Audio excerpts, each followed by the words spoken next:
ఇంత మంచి ఛాన్స్ ఇచ్చిన రేవంత్ రెడ్డి గారికి ఏం చెప్పాలనుకుంటున్నారు?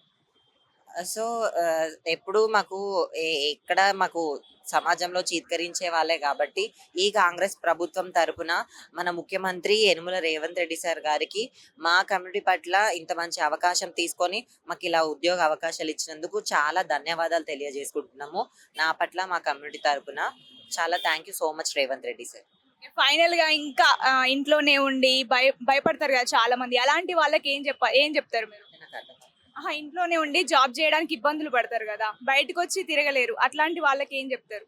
సో, ప్రస్తుతం మనకంటూ సమాజంలో ఒక ఉద్యోగ అవకాశాలు ప్రభుత్వం నుంచి కల్పిస్తున్నారు కాబట్టి, సో, మనం అవకాశాలొచ్చినప్పుడే వాటిని యూజ్ జేసుకోవాలి.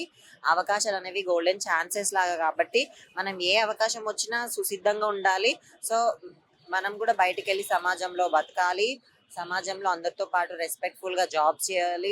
ఉపాధి సంపాదించుకోవాలి అని జెప్పేసి నేను చెప్పదలుచుకుంటా మేడం మా కమ్యూనిటీ వాళ్ళకి. Thank you so much. చూసారుగా ఇది ఇంటర్వ్యూ. మరో వీడియోతో మళ్ళీ కలుసుకుందాం. నమస్తే.